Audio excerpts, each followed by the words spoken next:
Hey, it's Tucker Carlson. You may have found yourself wondering recently, as the world slides closer to nuclear annihilation than any time in human history, why exactly are we at war with Russia? It seems like there's a pretty significant downside to this particular foreign policy decision, starting with economic collapse and ending potentially with extinction.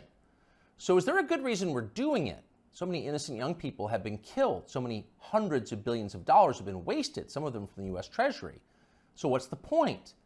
Are we really doing this so the Biden family can repay its debts to the oligarchs who financed their beach house in Rehoboth? Are we doing it so our government can continue to lie about its illicit biolabs in Eastern Europe?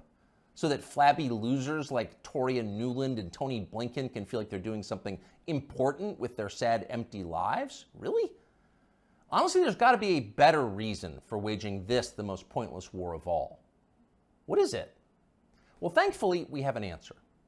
The war against Russia, ladies and gentlemen, the war against Putin and for Ukraine is in fact a war for democracy. Watch and recall the motive. The President has said many times we're focused on what we can do to support Ukraine's effort to fight for their democracy. Democracy must prevail. The Ukrainian people are fighting the fight for their democracy and in doing so for ours as well. Assisting and helping Ukraine win this fight for democracy and freedom. And of course, Ukrainian President Zelensky understands that what's at stake in Ukraine is bigger than just his nation. It is literally a battle for freedom and democracy themselves. They are showing the world what an existential fight for democracy looks like. President Zelensky and the Ukrainians have changed the course of history for the better, and we unequivocally are with the Ukrainian people in their fight to remain a sovereign democracy. Unequivocally with the Ukrainian people to remain a democracy. It's a bipartisan view. Democracy must prevail. You just heard noted democracy expert Nancy Pelosi say, the daughter of the mobbed-up mayor of Baltimore. As Pelosi puts it, the Ukrainian people are fighting the fight for their democracy and for ours as well. That's right, for ours as well. Without Ukrainian democracy, in other words, we can have no democracy here. If the Ukrainians aren't free, neither are we. We must make sure they can vote in Kiev so we can continue to vote in Kansas City. It's really that simple. And yet tonight, we regret to tell you that we have a problem.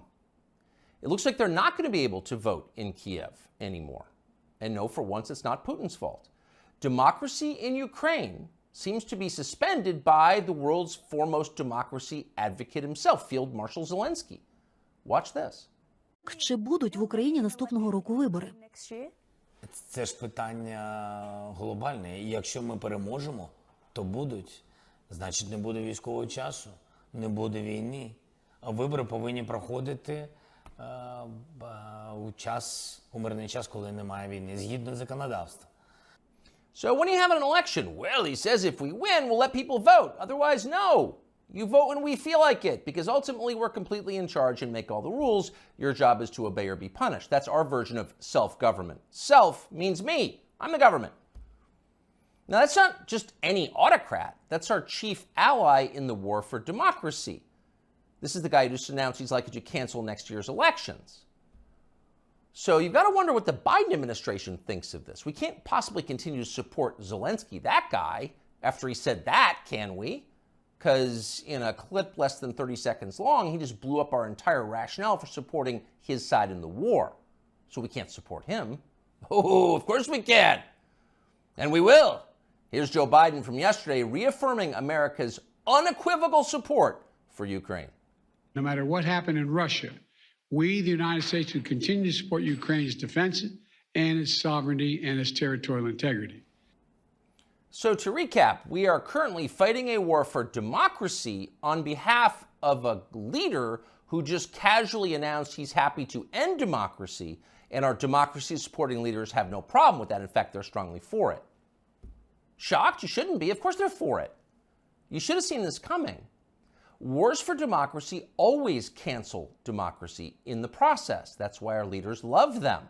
And they all do it, even the virtuous leaders. Abraham Lincoln suspended habeas corpus. The British government under Winston Churchill threw an entire opposition party into prison and let them rot for the duration, in some cases with their families. So in a war for democracy, you can do anything. Imagine what a man might do who has fewer principles. If that man, say, ran Ukraine, he might seize churches, arrest priests, ban all criticism of himself, disappear his political opponents. And that's happening. Just last month, Zelensky threw a man called Gonzalo Lira into prison indefinitely for the crime of daring to write about the Ukrainian government in unflattering ways. Now, what's interesting, what separates this from other such cases, is that Lira is an American citizen. So Joe Biden, who is quite a bit of SWAT, as they say in Ukraine, could have freed Gonzalo Lira within hours. But he didn't. He didn't want to. He didn't say a word about it. He remains in prison tonight. So that makes you wonder, what's the real motive here? When normal people see war, they see death and destruction, sadness and suffering. But that's not what demagogues see. They understand it differently. They know that war means power, mostly for them. During wartime, everything they do can be justified. War is the gravest of all emergencies. Imagine the COVID lockdowns times 1,000 plus drones. Once war breaks out, politicians become gods with the power of life and death. So in a peaceful democracy, you have to debate your political opponents in public, and that's tiresome. But in a war for democracy, you can just throw them in jail or have them executed. You can see that many in Washington are looking forward to that moment. And that may be why they so fervently support Joe Biden, even many Republicans, against a potential opponent, the only opponent who opposes the war in Ukraine. If you were to end the war, their power would evaporate. Last week, a whistleblower produced WhatsApp messages from Hunter Biden, proving that at the very least, his father knew about his influence peddling businesses abroad and probably participated in them. Quote, "I'm sitting here with my father," Hunter Biden wrote to his Chinese partners demanding money. As much as anything reported about the Bidens over the last several years, this was the smoking gun. There it is, right there, in the message. That would have been enough to cripple a normal president. It would have been more than enough to keep a normal president from running for office again. But it had virtually no effect on Joe Biden. Most media outlets ignored it completely or tried to spin Biden's relationship with his son as some kind of moral victory. Quote, "The real meaning of the Hunter Biden saga, as I see it," wrote Nick Kristof of the New York Times, "isn't about presidential corruption, but is about how widespread addiction is and about how a determined parent with unconditional love can sometimes reel a child back." He actually wrote that. And if you doubt it, you should know that view was common. Here's the take from ABC. The Hunter Biden story, the scandal, the this, the that, it's also the story of a father's love. And Joe Biden has never and will never give up on his son Hunter, and will never treat him lesser than. And so he is a father first. Take it or leave it. So a whistleblower produces a text message showing that Joe Biden was in the room with his son when his son was selling influence to an enemy power, the Chinese government. And ABC's take on it, Joe Biden is a father first. Take it or leave it. What accounts for a response like that?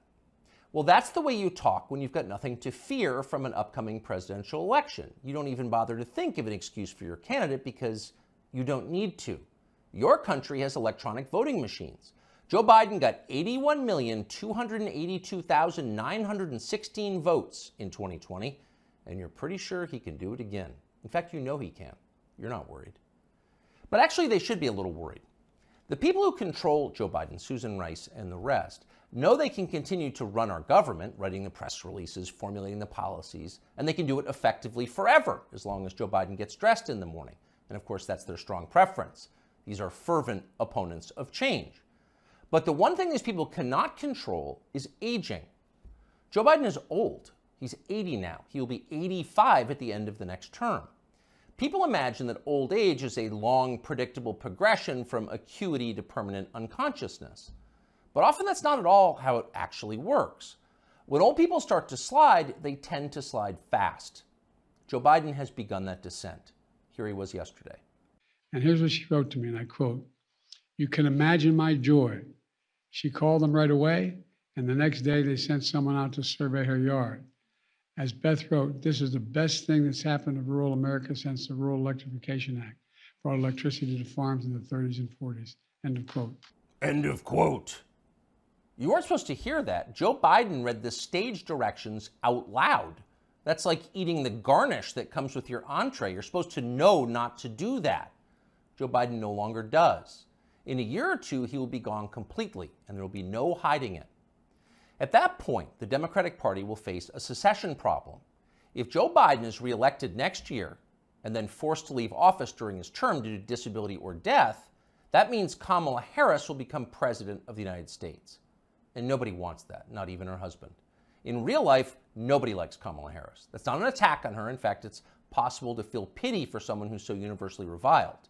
It is instead an observation of unchanging physical reality like gravity or photosynthesis. Nobody wants Kamala Harris to be president. No one will benefit if she becomes president. So logic suggests there's going to be a change. It's going to have to be somebody else. And whoever that person is going to have to enter the race soon, before the election, after Biden drops out. Who could that person be? We don't know, obviously. This is all just guessing. But we do know whoever that is will have to have two essential criteria. He'll have to be as shallow, ruthless, and transactional as Joe Biden is, and he'll need to have flattery skills that are so polished and advanced they'd be considered superior even in the Saudi royal court. And there's only one man in modern America who fits that description: Gavin Newsom, the governor of California, and perhaps not coincidentally, Joe Biden's new closest friend. I am here, Mr. President, Newsom told Biden at an event the two did together last week.